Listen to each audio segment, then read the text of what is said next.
안녕하세요 여러분. 예수 그리스도 후기 성도교회 선교사 김유겸 장로입니다. 지난 에피소드에서는 하나님과 예수님 그리고 성신의 관계에 대해서 이야기를 해봤는데요. 오늘은 예수님이 지상에 오셔서 세우신 교회에 대해서 그리고 그 후 2000년이라는 긴 시간 동안 예수님이 세우신 그 교회에는 어떤 일이 있었는지에 대해서 이야기해보려고 합니다. 예수 그리스도 후기 성도교회에서는 예수님이 돌아가신 후에 그분이 세운 교회가 그분의 가르침에서 벗어나게 됐다고 믿습니다.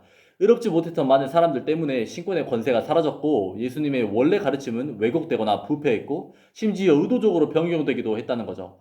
그러한 상태는 1800년대 하나님과 예수 그리스도가 조셉 스미스를 통해 이 배도 기간에 사라졌던 것들을 회복시키기 전까지 지속되었죠. 하지만 그런 대배도 기간이 실제로 존재했는지 또 예수님이 지상에 오셔서 완전한 교리와 복음을 가르쳤는데도 불구하고 그런 일이 생겼다는 게 애초에 가능하긴 한 건지 의문이 생길 수도 있을 것 같습니다. 그 의문에 대한 답을 하기 전에 많은 사람들이 갖고 있는 이 대배도 기간에 대한 오해를 확실하게 정리하고 가고 싶어요. 첫 번째, 대배도는 하루아침에 일어난 사건이 아닙니다. 몇백 년에 걸쳐서 조금씩 일어났죠. 두 번째, 마찬가지로 대배도는 하루아침에 끝나지도 않았습니다. 세 번째, 대배도 기간에 살았던 모든 사람들이 진리를 전혀 몰랐다거나 사악했던 것은 아닙니다. 신권의 연결고리는 끊어졌지만 그것이 온 인류가 완전히 어둠 속에 남겨졌다거나 영감이나 계시를 전혀 받을 수 없었다는 것을 의미하지는 않습니다. 예수님의 가르침과 진리가 완전히 사라진 것은 아니었지만 중요한 교리나 의식의 일부분이 변경되었거나 사라졌다는 거죠. 저번 시간에 이야기했던 하나님의 실체를 포함한 영원한 결혼, 침례와 같은 구원의식, 그런 의식들을 집행할 수 있는 권능인 신권 등등 여러 가지 것들이 다시 원래대로 회복될 필요가 있었어요. 하지만 어떤 사람들은 그런 배도는 일어나지 않았다고 믿기도 합니다. 만약 실제로 그런 일이 있었다는 건 예수님이 실패하셨다는 것을 의미할 수도 있으니까요. 2000년 전 구속주의자 훌륭한 지도자였던 예수님이 체포당하고 처참하게 공개적으로 처형을 당했을 때에도 많은 사람들이 분명히 그렇게 똑같이 느꼈을 것 같아요. 하지만 기독교인들은 예수님이 실패하지 않으셨다는 것을 알고 있죠. 죽임을 당하시긴 하셨지만 그분은 3일 후에 부활하시면서 그분의 사명을 달성하셨고 하나님의 이름을 영광스럽게 하셨죠. 다시 그분의 교회에 대한 이야기로 조금 넘어와서 그 당시 예수님이 주인인 그 교회에는 그분의 가르침을 정확하게 알고 있는 12사도들이 조직되었고 그들의 임무는 예수님의 가르침을 가르치고 그분의 부활을 증언하는 것이었죠. 유다가 죄책감으로 자살한 이후에 그 조직을 계속 유지하고 같은 임무를 수행하기 위해 마띠아를 새로운 사도로 임명하고 12사도들은 꽤 조직적으로 교회를 관리하고 복음을 가르칩니다. 하지만 그 후 12사도들이 흩어져 임무를 다하다가 죽임을 당할 때에는 새로운 사도를 부르지 못하죠. 다들 자신들의 임무를 수행하느라 여기저기 흩어져 있었고 아마 그 당시에는 카톡 그룹챗이 없었기 때문에 안타깝지만 자신의 죽음을 다른 사도들에게 쉽게 알릴 수는 없었을 것 같아요.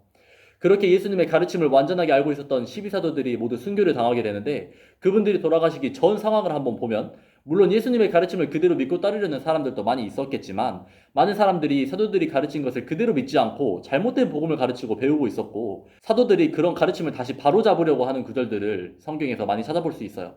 바울이 로마에서 죽임을 당하기 전 감옥에서 디모데에게 쓴 편지를 보면 아시아에 있는 사람들이 자신에게 등을 돌렸고 그들은 점점 경건함과 멀어지고 있고 그들의 말은 악성 종양이 퍼져나가는 것과 같다라고 말합니다. 또 진리에 관하여는 그들이 그릇되었고 그들이 부활에 대한 잘못된 교리를 가르치고 있다고 지적을 하기도 해요. 갈라디아 교회에 보낸 편지에는 사도들이 가르친 예수님의 복음을 너무나도 빨리 떠나 다른 복음을 믿고 있는 것을 이상하게 여기면서 다른 복음은 없고 다만 어떤 사람들이 너희를 교란하여 그리스도의 복음을 변하게 하려 함이라 라는 말로 잘못된 교리들을 바로잡으려고 하는 모습을 볼 수 있죠. 실제로 사도들이 바로잡으려고 했던 교회들이 다시 예수님이 가르친 원래 복음대로 완전히 돌아왔는지는 성경에 나와 있지 않지만 사도들의 순교와 더불어 성경의 내용은 끝이 나게 되고 우리는 하나님과 예수님이 조셉 스미스를 통해 그동안 변경되거나 사라진 교리와 의식들을 회복시키는 과정을 통해 앞서 말한 긴 배도의 시간이 있었다는 것을 배울 수 있었죠. 하지만 물론 성경이 있었기 때문에 이 기간 동안 모든 진리가 완전히 사라진 것은 아니었어요. 아주 훌륭한 기독교인들이 많이 있었고 그분들이 진리를 지키기 위해 최선을 다했기 때문에 많은 복음 원리들이 오랫동안 지켜져 내려올 수 있었죠. 사실 실제로 대배도가 일어나게 된 근본적인 이유는 신권 라인이 끊어졌기 때문인데요. 신권은 어렵게 말하면 5시간 동안 설명해야 하는 권능이고 쉽게 말하면 사람이 주님의 일을 하기 위해 필요한 권능인데 신권을 합당하게 사용하지 않았던 신권 소유자들로 인해 점점 신권이 지상에서 거두어져 갔고 그 결과 사람들은 완전한 복음을 가르칠 수 없게 되고 침례와 같은 중요한 의식들을 집행할 권세를 가진 사람도 더 이상 남아있지 않게 되었죠. 이 신권에 대해서는 아마도 다다음 에피소드에서 조금 더 자세하게 다룰 예정이지만 2주나 기다리기 너무 힘드신 분들은 언제든지 영상 하단에 코멘트를 남겨주시거나 메시지를 보내주시면 되겠습니다. 오늘 이 영상에서 꽤 많은 것들에 대해 이야기했는데 시청해주셔서 너무 감사드리고 영상 설명에 달아놓은 링크에 가셔서 예수 그리스도 후기 성도 교회에 대한 모든 정보들을 찾아볼 수 있으니 더 궁금한 것들이 있으시다면 검색해 보시는 것을 추천드리면서 오늘의 에피소드 여기서 마치도록 하겠습니다. 그럼 여러분 오늘도 슬기로운 하루 되세요. 바이바이.